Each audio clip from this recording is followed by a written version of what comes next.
apa gambaran dari petugas pengolahan data seperti entry data, supervisor pengolah data, dan petugas receiving batching pada kegiatan Reksosek 2022 ini pasca kegiatan lapangan?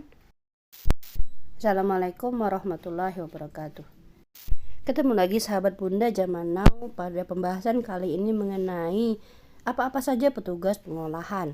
Hal ini baru saya sadari ketika tadi ada yang memberikan komentar di akun YouTube saya di salah satu video yang ada mengenai adanya penerimaan petugas pengolahan, di mana petugas pengolahan ini terdiri dari petugas entry data, petugas pengawas pengolahan, dan petugas receiving batching. Apa beda dari tiga jenis petugas yang ada dalam pengolahan Reksosek 2022 ini? Pada dasarnya seperti PPL dan PML Reksosek 2022 di lapangan, petugas entry data, pengawas pengolahan, dan petugas receiving batching mempunyai tugas dan tanggung jawabnya masing-masing. Namun di sini akan saya jelaskannya secara bertahap atau secara awal.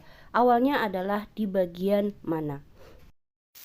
Mekanisme yang ada adalah petugas yang akan bekerja terlebih dahulu adalah petugas receiving batching. Baru kemudian data yang sudah dimasukkan dari receiving batching akan bisa diolah oleh petugas entry data berbarengan di mana ada petugas pengolah atau petugas pengawas dalam entry data tersebut.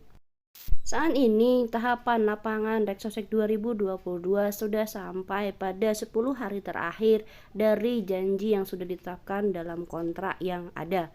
Sampai saat ini belum jelas apakah ada perpanjangan waktu atau tidak mengenai kegiatan lapangan Reksosek 2022 ini. Dan masalah lain yang dihadapi di BPS Kabupaten Kota masing-masing adalah banyaknya PPL yang kekurangan dokumen K dikarenakan pencetakan awal dokumen yang hanya melihat dari pre-list yang ada di masing-masing VK1. Oleh karena itu, banyak PPL yang akhirnya tidak bisa turun ke lapangan lagi untuk melakukan pendataan awal Reksosek 2022 dengan menggunakan dokumen K. Pencetakan dokumen yang tidak sebentar akhirnya menjadi alternatif lain untuk para PPL dan PML untuk melakukan editing atau memeriksa dokumen yang sudah dilakukan pendataannya di lapangan. Namun, untuk petugas pengolahan akan tetap bekerja sesuai waktunya, yaitu pada 15 November 2022 ini untuk blok-blok yang merupakan blok-blok percepatan. Blok-blok percepatan ini kurang lebih 10% dari total jumlah SLS yang ada pada masing-masing kabupaten kota. Oleh karena itu, meskipun namanya blok-blok percepatan, namun tetap dibutuhkan banyak mitra untuk melakukan entry data dokumen K Reksosek 2022. Namun demikian, walaupun petugas pengolahan data Reksosek 2022 ini direkrut semuanya pada tahun 2022 ini, namun hanya sebagian kecil saja yang akan terlibat untuk mengentry data blok percepatan. Sisanya akan dilibatkan pada awal tahun 2023 untuk menyelesaikan 90% dokumen K lainnya atau 90% SLS lainnya. Seperti apa gambaran dari petugas pengolahan data seperti entry data, supervisor pengolah data, dan petugas receiving batching pada kegiatan Reksosek 2022 ini pasca kegiatan lapangan? Silakan simak di sini ya. Yang pertama adalah petugas receiving batching. Receiving batching terdiri dari dua kata yang berbeda. Receiving seperti yang kita ketahui selama ini adalah penerimaan. Artinya dalam hal ini adalah penerimaan dokumen. Petugas receiving batching akan bekerja di bagian tata usaha atau bagian umum namanya saat ini. Dokumen K yang sudah masuk ke BPS Kabupaten Kota masing-masing setelah diterima bagian umum atau bagian tata usaha, maka akan diserahkan kepada petugas receiving batching untuk kemudian diinput di web yang sudah ditetapkan oleh BPS Pusat. Disinilah bagian dari yang namanya batching oleh petugas receiving batching tadi. Petugas receiving batching akan mencocokkan data yang diterima dari lapangan dengan jumlah dokumen K yang sudah diterima oleh bagian tata usaha. Apakah sudah klop jumlahnya atau belum, ataukah masih ada kekurangan yang harus diklarifikasi kembali kepada PPL atau PML bahkan ke kosekanya. Dan akan ada kemungkinan bahwa dokumen K yang diterima oleh BPS Kabupaten Kota akan terkoneksi dengan jumlah dokumen K yang sudah diinput oleh masing-masing koseka saat ini. Mungkin terkesan sederhana tugas dari petugas pengolahan bagian receiving batching. Namun, di balik itu semua ada keriwetan sendiri yang mungkin tidak dapat diprediksi kita dari awal. Dan ketika petugas receiving batching tidak dapat melaksanakan tugas dan tanggung jawabnya sesuai dengan ketentuan yang ada, maka akan mempengaruhi kinerja dari tugas pengolahan data. Karena data hanya akan bisa di-entry setelah dinyatakan clear oleh petugas receiving batching. Yang kedua adalah petugas pengolahan bagian entry data. Penerimaan petugas pengolahan data paling banyak pada kegiatan Reksosek 2022 adalah petugas yang namanya petugas entry data. Namun untuk bisa menjadi bagian dari petugas pengolahan data bagian entry data harus memenuhi syarat dan ketentuan yang sudah ditetapkan oleh BPS Kabupaten Kota masing-masing. Dan syarat utamanya adalah kepemilikan laptop dengan spesifikasi yang sudah ditetapkan. Kenapa harus ada laptop? Yang disarankan dan diharuskan di sini adalah laptop. Kenapa? Karena pertama, laptop rata-rata memiliki layar yang lebih besar daripada netbook atau notebook. Sehingga ketika entry data yang ada, mata kita tidak sakit dan tidak terlalu capek melihat layar yang kecil sehingga tidak menyakiti mata kita masing-masing. Dan kenapa harus laptop sendiri?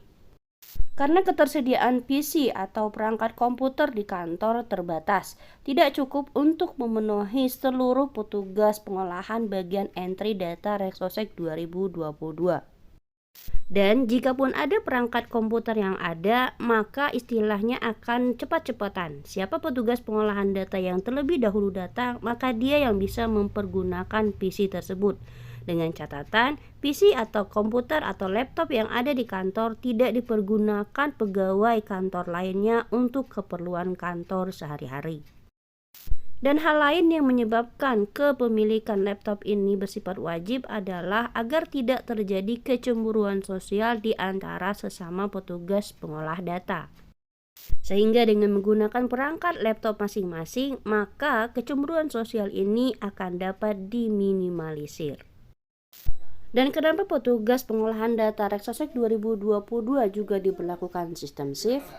Pemberlakuan sistem shift adalah untuk mengakomodir teman-teman petugas pengolah data yang hanya bisa bekerja di malam hari. Karena biasanya petugas pengolahan data seperti ini di siang harinya mempunyai pekerjaan lain yang sudah menjadi pekerjaan sehari-harinya. Selain itu, pemberlakuan sistem shift adalah untuk mengatasi agar tidak terjadi overload pada saat pengentrian data di siang hari. Yang harus teman-teman petugas pengolahan data bagian entry data ketahui adalah petugas pengolahan data adalah untuk mengentry data.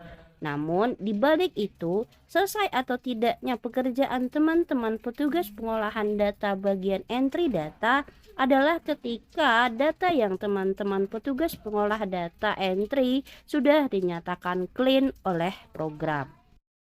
Di awal, teman-teman petugas pengolah data bagian entry data hanya akan mengejar target untuk mengentry data sesuai dengan jumlah dokumen K yang sudah ditetapkan. Namun di bagian akhir, teman-teman petugas pengolah data ini bagian entry data akan melakukan finishing dengan melakukan clean data dari data yang sudah di-entry. Disinilah teman-teman petugas pengolahan data bagian entry data akan melibatkan koseka, PML atau ke PPL langsung, di mana PML dan PPL ini akan dihubungi lebih lanjut oleh kosekanya masing-masing. Meskipun pengolahan data tersebut terjadi pada tahun depan. Yang ketiga adalah supervisor atau pengawas pengolahan data Reksosek 2022K. Supervisor atau petugas pengawas pengolahan data selama ini biasanya langsung dipegang oleh BPS kabupaten kota masing-masing. Namun dengan banyaknya jumlah petugas pengolahan data yang direkrut pada kegiatan Reksosek 2022K ini, maka kemungkinan besar BPS kabupaten kotanya jumlah karyawannya tidak mencukupi untuk menjadi petugas pengawas kegiatan pengolahan data. Sehingga akhirnya petugas pengawasan pengolahan data pada kegiatan Reksosek 2022 ini dilakukan perekrutan petugas seperti yang terjadi pada BPS kabupaten masing-masing di seluruh wilayah Indonesia. Namun hal ini tidak terjadi di seluruh wilayah kabupaten di Indonesia karena untuk melakukan perekrutan petugas pengolahan data bagian pengawasan diperlukan syarat dan ketentuan yang berlaku. Lalu apa tugas dari petugas pengolahan bagian pengawasan ini pada kegiatan pengolahan data Reksosek 2022K? Supervisor atau pengawas pengolahan data pada kegiatan pengolahan data Reksosek 2022K yang pertama pastinya adalah memastikan dokumen yang akan di-entry itu sudah tersedia pada setiap harinya. Sehingga ketika akan terjadi pergantian shift atau pergantian hari, maka dokumen yang akan di-entry oleh petugas entry data sudah tersedia. Tugas dan tanggung jawab lainnya dari petugas pengolahan bagian pengawasan adalah mengatasi masalah-masalah yang ditemukan oleh petugas pengolahan bagian entry data, seperti masalah jaringan internet, masalah web yang mungkin tidak bisa dibuka, atau masalah petugas entry data yang datang siang, atau bahkan petugas pengentry data yang pulang terlalu cepat sehingga targetnya di hari tersebut tidak terpenuhi, dan masalah-masalah lain yang di luar prediksi kita. Seperti halnya petugas pengolahan data bagian entry data, maka petugas pengolahan data bagian supervisor akan dinyatakan selesai pekerjaannya ketika seluruh data yang di-entry sudah dinyatakan clean oleh program. Oleh karena itu, di sini bagian pengolahan data bagian entry data dan bagian supervisor harus bersinergi satu sama lain untuk mengcleankan data yang sudah di-entry di web yang sudah ditetapkan. Kurang lebih seperti itulah bagaimana gambaran kasar bagaimana kerja dari petugas pengolahan nanti, baik itu bagian receiving batching, bagian petugas entry data, dan petugas supervisor dalam pengolahan data Reksosek 2022. Wassalamualaikum warahmatullahi wabarakatuh.